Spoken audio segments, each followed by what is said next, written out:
Hey guys, what's up and welcome back to Streaming Star. Having games that are based on movies allow you to watch the storyline from two different perspectives.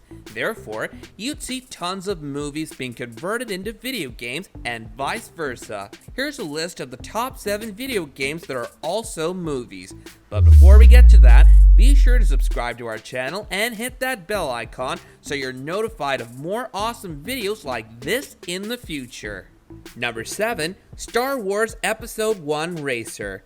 Though die-hard Star Wars fans would still come out propagating how this particular movie was extremely fun, critics and ratings tell us otherwise. There's a general consensus that this movie wasn't even close to a blockbuster and that Star Wars has made far better movies than this one.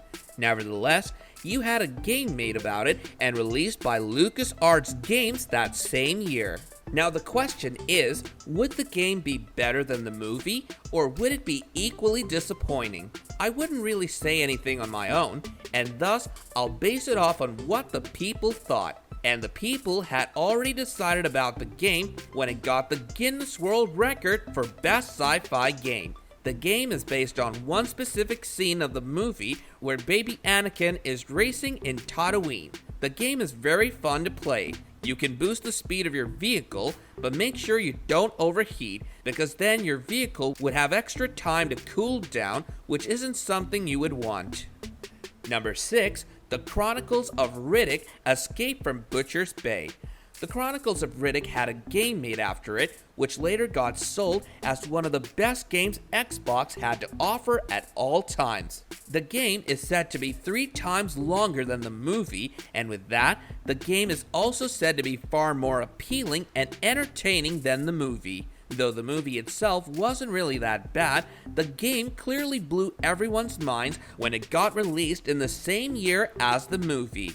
Probably one of the most important components of the game was Vin Diesel's voice, who had purposely recorded a very macho and slow tone. Listening to it might actually give you chills, so make sure you look out for that. The game basically follows the theme of the movie itself, but focuses mostly on the part where Riddick is supposed to escape from the space prison. The storyline in the game is very fun to play, and it's no wonder it ended up being one of the most sold games on the Xbox. A piece of advice though, don't watch the movie solely because you like the game, because the two are so different in quality and caliber that they just can't be compared to one another.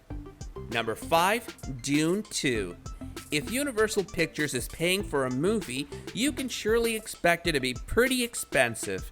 Directors and producers would generally have a looser hand on their pocket, which technically means that those specific movies might get extra lavish. Now, with extra lavishness should come extra fame and glory. But this isn't what happened to Dune 2. Though it did receive some praise, it was still nothing comparable to the game based off of it.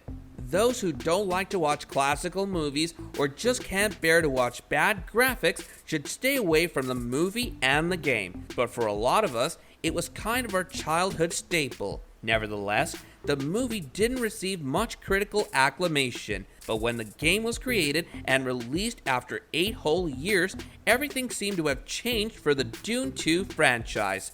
What Dune 2 brought was a genre never known before, and the strategy game opened doors for future generations to take inspiration from. The game was based on the movie's storyline, where you had to capture and protect the Spice Melange to win the game.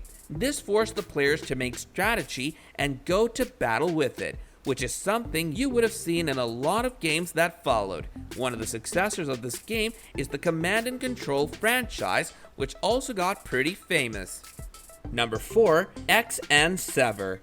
Before actually getting into this game, I'd like to discuss how games affect the movies they're related to. A lot of the times, popular games take away the spotlight from movies, and thus, the movies themselves turn out to be bland and tasteless.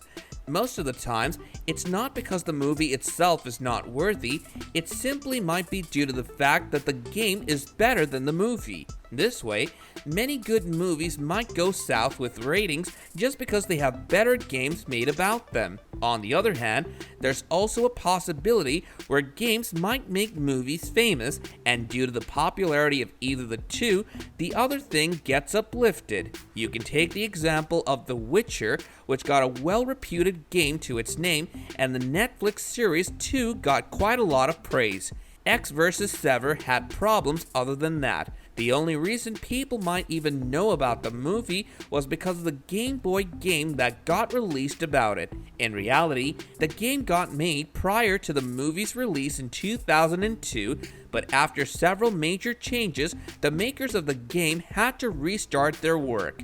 The movie literally got a 0% credit rating at Rotten Tomatoes, but the game is still known to be one of the newest of its kind made for the Nintendo Game Boy series. Number 3. GoldenEye 007. Anything related to James Bond has to go hit. Now that should be written in the books as a fact, and hence it did just that in our case too. The movie went spectacularly well, with it being one of the super hit movies of its time.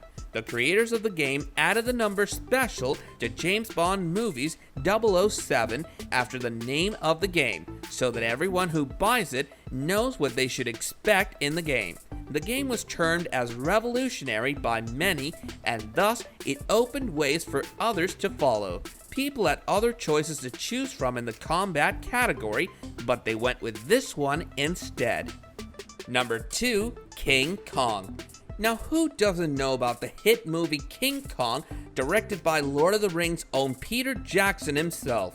It's definitely one of the most loved movies of the 2000s, and I'm pretty sure millions of people out there must have watched it at least twice. The game made about it was equally as superb. It could be termed as another success story for sure. You initially had to play the role of the tiny humans, but later on, you could also play as the mighty King Kong himself. You all might remember the scene where he rips apart the T-Rex from its jaw. Well, you can do exactly that in the game as well. Additionally, the game provides an alternative ending to the movie. If you've got enough points on you in the game, you'll have the option of taking King Kong back to Skull Island so it can live the rest of its days feasting on dinosaurs. Number 1. Aliens 3. If you're going to start a movie by killing children, then let me tell you, get ready to be disappointed. The movie Aliens 3 did just that, and people were seriously annoyed by it. The game changed the storyline entirely while maintaining the basic theme of the game. It included all the same characters but had a different approach to killing children. Make sure you try all of these games out in your spare time, that is, if you can of course, as they're incredibly mind-blowing. This brings us to the end of our video, which we hope you guys enjoyed. Do let us know about your favorite movie-based video games in the comments section. Hit the like button and subscribe to our channel to view more videos like this in the future. I'll be seeing you guys in another video real soon. Until then, take care and goodbye.